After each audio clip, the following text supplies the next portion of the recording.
अस्सलामुअलैकुम। मेरे चैनल में आपका इस्तकबाल है।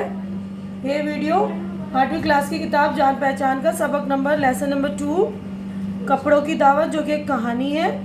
मैं इसको आपको शॉर्टकट में समझा रही हूँ। अगर आपको इस लेसन की पूरी रीडिंग की वीडियो चाहिए तो मुझे बता दीजिएगा, मैं इस लेसन की रीडिंग की वीडियो अपलोड कर दूँगी।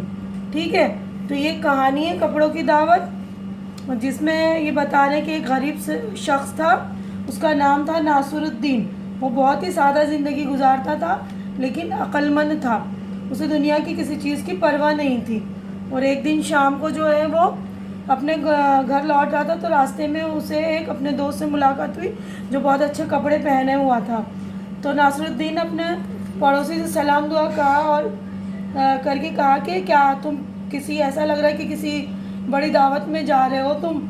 पड़ोसी ने कहा, हाँ, मैं बिलाल सौदागर के घर दावत में जा रहा हूँ। आप शायद भूल गए, आपको भी तो बुलाया है। ये सुनकर नासरुद्दीन ने उसी हालत में दावत में जाने का फैसला कर लिया। नासरुद्दीन जो खुशी खुशी बिलाल के घर पहुँचा और दोस्तों से बातें करने में मशगूल हो गया।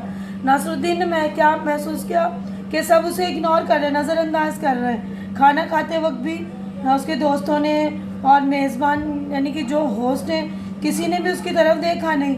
नासरुद्दीन को ये बात जो अच्छी नहीं लगी, लेकिन जब उसने अपनी हालत को देखा, अपने आप पे नज़र डाला, तो उसको लगा कि मैंने जो है कपड़े बदले नहीं है, बहुत ही मामूली कपड़े हैं और जूते भी मेरे जो है उस पर धूल जमी हुई है। और वहाँ से वो चुपचाप अपने घर आ गया। घर आकर वो वापस क्या हुआ, अपने घर में सबसे कीमती लिबास था, जो चमकदार लिबास, वो पहना। फिर वापस अपने दोस्तों के घर गया, वहाँ पर बिलाल के घर गया। उसके बाद सब उसे देखने लगे और सौदागर जो था उसने उसका इस्तकबाल किया, उसकी खातिर मदारत करने लग गया और उसके पास ला के उसको मतलब खाना रखने लग गया। और उसके फिर तो अब नासरुद्दीन ने क्या किया, खाना खाने की बजाय जो काब में से एक बूटी उठाई और अपने मुंह में रखने की बजाय जो है ये शेरवानी की जेब में रख दिया पहली बूटी को। फिर दूसरा निवाला उठाया तो दूसरा निवाला जो आस्तीन में डाल दिया। तो ये इस तरह अजीबोगरीब हरकत करने लगा। तो क्या नाम है, बिलाल को जो बहुत ही गुस्सा आया। सौदागर जो था कहने लगा, ये क्या कर रहे हो तुम, मुझे अच्छा नहीं लग रहा है, तुम बदतमीज़ी कर रहे हो ये। तो नासरुद्दीन ने क्या करा, मुस्कुराते हुए जवाब दिया कि तुमने तो कपड़ों को दावत दी थी ना, इसलिए मैं उन्हें खाना खिला रहा हूँ, तो तुम्हें नागवार क्यों गुजर रहा। जब मैं पहले सीधा सिंपल कपड़े पहन कर आया था, मैं तो अब भी पहले जैसा ही हूँ, है ना। लेकिन मैं जब कीमती कपड़े पहन कर आया, अच्छे अच्छे कपड़े पहन कर आया, तो आप लोग मुझे देखने लगे, मेरी खातिर तवाज़े करने लगे, मेरी मेहमान नवाजी करी। और जब लेकिन मैं सिंपल कपड़े में था तो आपने नहीं करी। तो ये बात सुनकर जो होस्ट जो था बिलाल सौदागर, वो भी और सारी महफिल के उसके दोस्त सारे लोग शर्मिंदा हो गए और उन लोगों ने जो है अपने किए की उससे माफ़ी मांग ली। तो यहाँ पर हमारा जो है कहानी ख़त्म होता है, लेसन जो है यहाँ पर। अब हम अगले पेज पर आते हैं। तो अब अगले पेज पर देखिए, ये नेक्स्ट पेज पर जो हमारा मश्क स्टार्ट हो रही है, मश्क यानी एक्सरसाइज। तो यहाँ पर मानी याद कर लीजिए। तो यहाँ पर अल्फाज है, इसके मैं मीनिंग आपको पढ़ दे रही हूँ।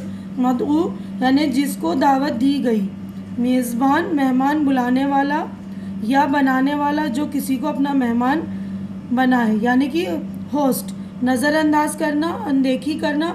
ज़र्क बर्क यानी चमकीला। खातिर मदारत, आओ भगत, मेहमान नवाजी। खरी खरी बातें, साफ साफ बातें, सच्ची बातें जो आम तौर पर कड़वी होती हैं। अब नीचे लिखे हुए अल्फाज को बुलंद आवाज़ में पढ़िए। ये थोड़े मुश्किल अल्फाज हैं, तो मैं इन अल्फाजों को, डिफ़िकल्ट वर्ड्स को थोड़ा पढ़ दे रही हूँ, आप पढ़ लीजिएगा। खातिर, अक्लमंद, इस्तकबाल, मुआफ़, तफरी, शख्स। उसके बाद ये गौर करने की बात है। देखिए, ये कहानी से मुताल्लिक़ गौर करने की बात है कि साफ़ सुथरा और अच्छा लिबास पहनना जो है इंसान के काबिल शताइश यानी अच्छी बात है, तारीफ़ के काबिल की बात है। लेकिन असल अहमियत जो है लिबास की नहीं होनी चाहिए, बल्कि शख्सियत की होती है, यानी इंसान की होनी चाहिए। इसलिए सिर्फ लिबास की बुनियाद पर किसी से अच्छा या बुरा सलूक करना नापसंदीदा अमल है, यानी अच्छी बात नहीं है। अब इसी तरह दूसरा ये गौर करने की बात कि इस सबक में बाज़ अल्फाज मुफरिद मालूम होते हैं। मुफरिद यानी कि सिंगल वर्ड लगता है, लेकिन असल में वो मुरक्कब है। मुरक्कब यानी मिक्स वर्ड है। जैसे सौदागर, तो इसमें दो वर्ड है, सौदा प्लस गर, उसके बाद बेवकूफ़, बे प्लस वकूफ़। तो अगले पेज पर आएंगे हम। तो देखिए अगले पेज पर जो है, नेक्स्ट पेज आपका ये क्वेश्चन नंबर 4, सोचिए और बताइए। ये जो है क्वेश्चन आंसर है। तो यहाँ पे पहला क्वेश्चन है, नासिरुद्दीन कैसी ज़िंदगी गुजार रहा था। तो अब उसके बाद देखिए मैंने इसके आंसर लिख दिए हैं। तो आंसर है, जवाब है, नासिरुद्दीन को दुनिया की किसी चीज़ की परवाह न थी, वो सादा ज़िंदगी गुजार रहा था। अब सवाल नंबर 2 है, दावत में पहली बार नासिरुद्दीन के साथ क्या सलूक किया गया। तो जवाब है, जब नासिरुद्दीन दावत में मामूली कपड़े पहन कर आया तो सब मेज़बान समेत किसी ने इसकी तरफ कोई तवज्जो न की, सब ने इसे नज़रअंदाज किया। अब सवाल नंबर 3 है, थर्ड है क्वेश्चन, दावत में दूसरी बार नासिरुद्दीन कैसे लिबास में पहुंचा। आंसर है, दावत में दूसरी बार नासिरुद्दीन ज़र्क बर्क लिबास पहनकर पहुंचा। अब नेक्स्ट क्वेश्चन है, बिलाल सौदागर को नासिरुद्दीन पर गुस्सा क्यों आया। जवाब है, खाने के दौरान नासिरुद्दीन ने काब में से एक बूटी उठाकर मुंह में रखने की बजाय शेरवानी की जेब में रख ली और दूसरा लुक्मा आस्तीन में डाल लिया। नासिरुद्दीन की इस अजीब हरकत को देखकर बिलाल सौदागर को नासिरुद्दीन पर गुस्सा आया। अब सवाल नंबर 5 है, नासिरुद्दीन ने कपड़ों को खाना खिलाने की क्या वजह बताई। जवाब है, नासिरुद्दीन ने कपड़ों को खाना खिलाने की वजह ये बताई कि जब मैं मामूली कपड़े पहन कर आया तो मुझसे किसी ने बात न की, लेकिन अब मैं ये कीमती कपड़े पहन कर आया हूँ तो सब मेरी खातिर मदारत कर रहे हैं। इसका मतलब ये हुआ कि तुमने मेरी नहीं कपड़ों की इस दावत की है। अब नेक्स्ट पे आएंगे हम। तो देखिए यहाँ पर हमारा क्वेश्चन आंसर यहाँ पर ख़त्म हो गया। अब अगला जो क्वेश्चन आंसर है, ये क्वेश्चन नंबर 5, खाली जगहों में सही लफ्ज़ लिखिए। तो फिल इन द ब्लैंक्स है ये, यहाँ पर अल्फाज दे रखे हैं, नज़रअंदाज, शर्मिंदा, इस्तकबाल, मामूली। तो पहला है, इसने आगे बढ़कर इसका इस्तकबाल किया, तो ये वाला लफ्ज़ है इस्तकबाल। अब दूसरा है, सारे दोस्त नासिरुद्दीन को नज़रअंदाज कर रहे थे।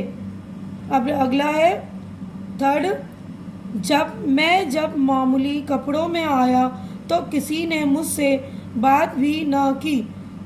अब फोर्थ है, सारी महफिल शर्मिंदा हो गई। अब छठा क्वेश्चन है, नीचे लिखे हुए लफ्ज़ों को जुमलों में इस्तेमाल कीजिए। तो यहाँ पर लफ्ज़ दिए रखे हैं, दावत, मेज़बान, महफिल, उम्दा, इस्तकबाल। तो यहाँ पर मैंने लिख दिया है। तो देखिए यहाँ पर मैंने अल्फाज दे रखे हैं और इसके जुमले यानी सेंटेंस भी बना दिए। तो पहला, दावत, नानी के यहाँ मेरी दावत है। दूसरा है, मेज़बान, मेहमान की खातिर मदारत करना मेज़बान का फ़र्ज़ है। तीसरा है, महफिल, मेहमान के आने से महफिल की रौनक बढ़ गई। अब अगला है उम्दा, ये लिबास बहुत उम्दा है। पांचवा है इस्तकबाल, मेहमान के आने पर मेज़बान ने इनका इस्तकबाल किया। अब सातवां देखिए, इस सबक में एक लफ्ज़ खुश मिजाज आया है जो दो लफ्ज़ों खुश प्लस मिजाज से मिलकर बना है। पीछे मैंने आपको बता दिया था जो मुरक्कब अल्फाज, तो ऐसे अल्फाज को हम मुरक्कब लफ्ज़ कहते हैं। मुरक्कब में क्या मतलब कि मिक्स वर्ड, यानी दो लफ्ज़ होते हैं उनमें, तो ये उन लफ्ज़ों को मुरक्कब लफ्ज़ कहते हैं। जैसे नीचे लिखे हुए लफ्ज़ों में से मुरक्कब अल्फाज की निशानदेही करनी है हमें। अक्लमंद, बदमिजाज शख्स, हम जमात, तफरी, खुश आमदीद, शेरवानी, हम वतन, आफत, गैर हाजिर। तो यहाँ पर मैंने अंडरलाइन कर दिया मुरक्कब अल्फाज को। अक्लमंद, तो इसमें अकल प्लस मंद, बद मिजाज, बद प्लस मिजाज, हम जमात, हम प्लस जमात, खुश आमदीद, खुश प्लस आमदीद, हम वतन, हम प्लस वतन, गैर हाजिर, गैर प्लस हाजिर। अब अमली काम है ये, किसी ऐसी दावत का हाल 10 जुमलों में बयान करना है जिसमें आपने शिरकत की है, जिसमें आप शरीक हुए, गए हुए थे। तो 10 कोई उस मतलब दावत में कोई इम्पोर्टेंट बात हुई है कुछ, तो उस दावत का हाल आप लिखेंगे। अब उसके बाद इस सबक का कोई दूसरा उन्वान यानी कि टॉपिक, तो इस सबक का हमें कोई दूसरा उन्वान तजवीज़ करना, बताना है। तो कुछ भी लिख सकते हैं कि लिबास की इज़्ज़त या इंसानों की अहमियत, कुछ भी आप, ठीक है। तो यहाँ पर जो है आपका सबक पूरा हो रहा है ये वाला। अगर आपको इस सबक की रीडिंग की वीडियो चाहिए तो मुझे बता दीजिए, वो भी अपलोड कर दूँगी। अगर ये वीडियो आपको पसंद आ रहा है तो इसे लाइक कीजिए, मेरा चैनल सब्सक्राइब कीजिए, शेयर कीजिए और कमेंट करके मुझे बताइए कि आप और किस तरह की वीडियो चाहते हैं। शुक्रिया।